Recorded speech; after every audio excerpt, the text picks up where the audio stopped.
Like, it has a password, and I can't figure it out. But maybe because I was a stupid little kid.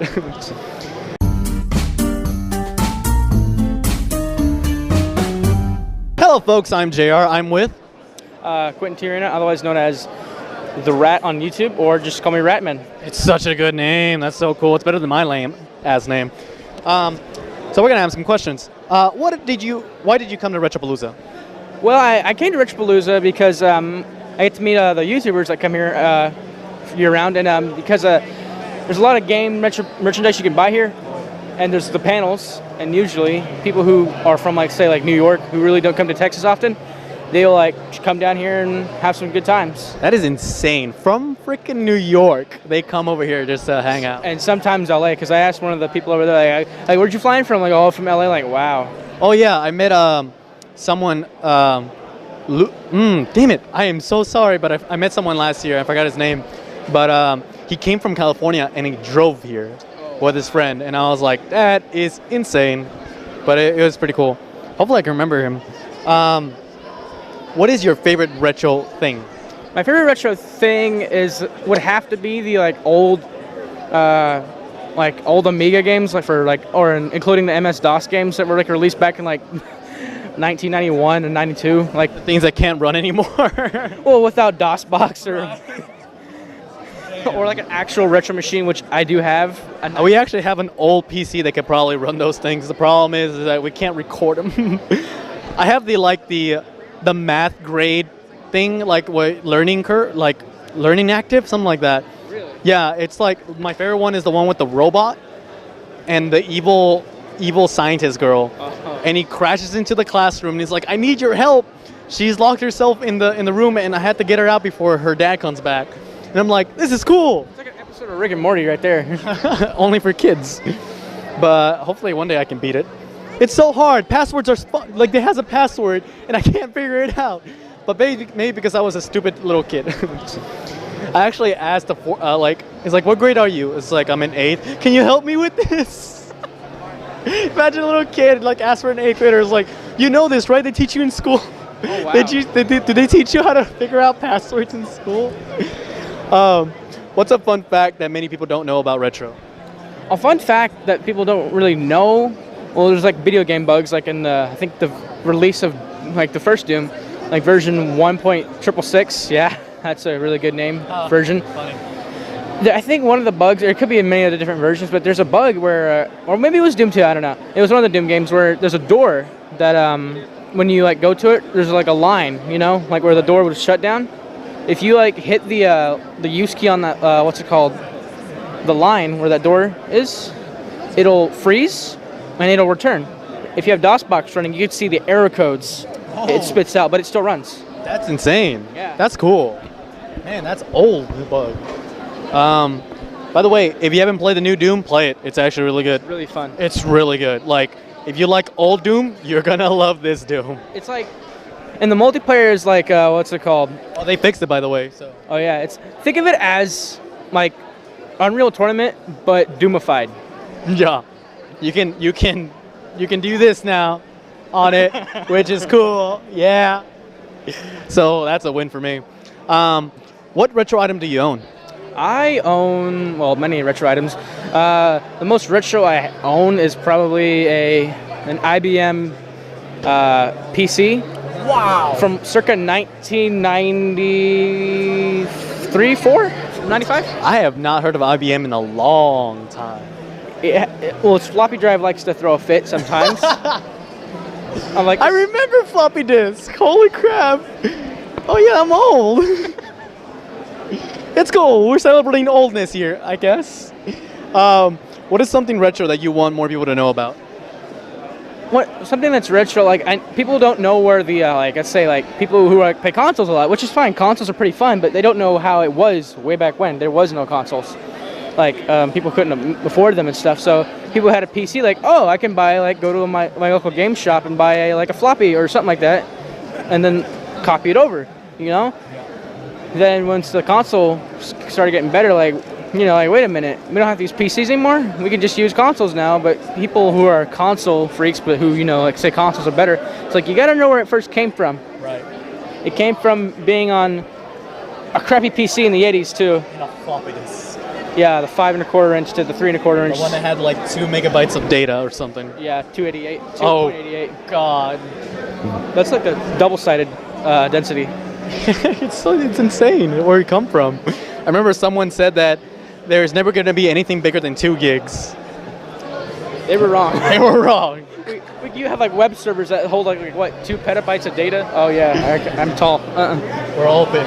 We're all like tall. Every time it happens. We're here and then we're just getting into it and like somehow we're like we're in Africa now.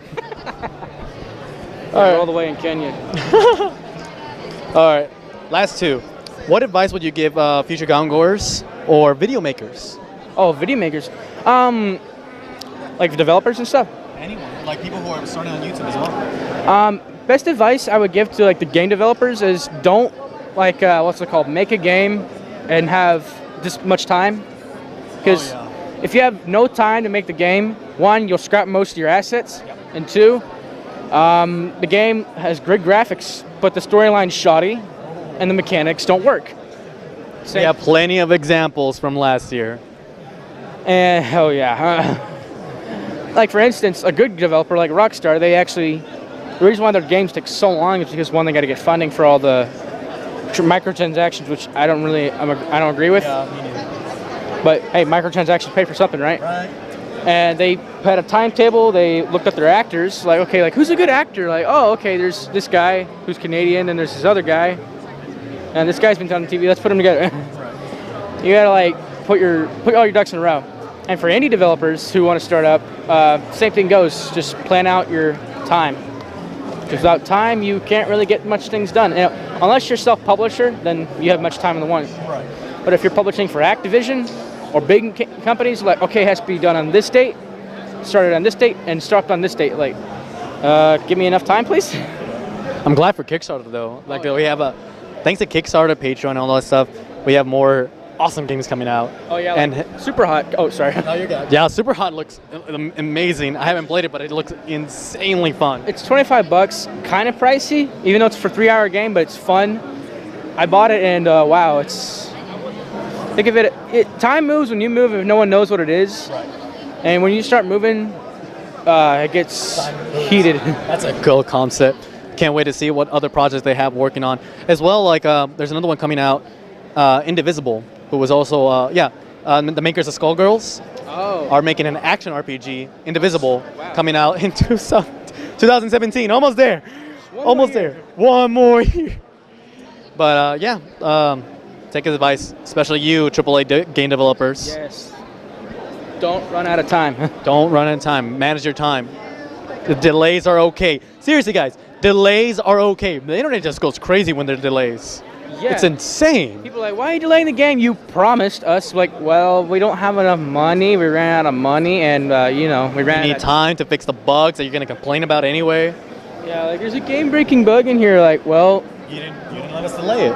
I'd rather it be delayed than like to fix the bugs than come out with all bugs horrible. Last question: what is something you would change to make the community better? Our community right here. As the game community as a whole, right? As all the communities of nerds, geeks. What I would want to change is like people who are get up in arms about like saying like a big name reviewer, like let's say like Alpha Omega Sin or AVGN, or like they do it for like AVGN does it for a comedic value, but there's still some actual value in it to where like it shows like hey, this game's bad, don't play it. And there's the actual reviewers who want to review the game and see the bugs, and there's some reviewers that do it to, well, let's say get shock value, right, which sells sadly, and they get all up in arms like, hey, why don't you like this game? I like it. Well, your opinion differs between other people, Right. And there's a difference between like having an opinion and not saying why, and having an opinion and saying why. I don't like this game because it has this mechanic I don't like, and this bugs and all that. And it's just not for me. Or it's published by let's say like published by a company that you don't like say like Acclaim or Activision. And it just depends. Yeah, like that goes into it too. Like I'm very weary with EA games or very weary with Ubisoft games, but they say they're on track. But we'll see what happens. Yeah, in the final product. And I don't support microtransactions ever. like at all. I mean, But if they're gonna have them in the game, they have it. But I'm not gonna pay for it. You know. I mean, there's a reason for it, because one, they need to get funding and stuff. They don't want to go on Kickstarter, this big old professional company saying, hey, we need like money to make a new game. You know, but they're professionals. They don't want to look like this little small indie developer, you know? They gotta look... I say bite the bullet. Yeah. But yeah, you're right. Like opinions, like different opinions, and as long as you're not freaking cultish about it, then we should be all good. Yeah. I mean, everyone has an opinion. I know not everyone is right, but at least have some statements to back it up. Yeah. So that way they don't like, you know, get on you like that stuff. Like, oh, okay. Because the internet's reasonable, right? Right? Yeah, you're reasonable, right? Yeah. Anyway, remember to learn something every day, then talk about it. We'll see you next time. Bye. Thank you for watching. Once again, thank you for the people I interviewed. Any information given to me to be shared will be in the video description. Please subscribe, follow, and like if you wish to keep updated into my stuff. I also do reviews and spoiler reviews on this channel. As for my other channels, Ultra Evil Games is where I do random Let's Plays and reviews. Ultra Evil Vlogs is just me talking about random bullshit. Ultra Evil 1 is where I host my podcast in addition to social commentary videos. Want to catch our podcast live or any other streams? Then here's our Twitch. Finally, if you'd like to see me do this full time, then here's my Patreon. If you have a few extra bucks you wouldn't mind throwing my way, I would greatly appreciate it. Thanks again for watching. Hopefully you enjoyed everything. Remember to learn and watch something every day, then talk about it. See you next time.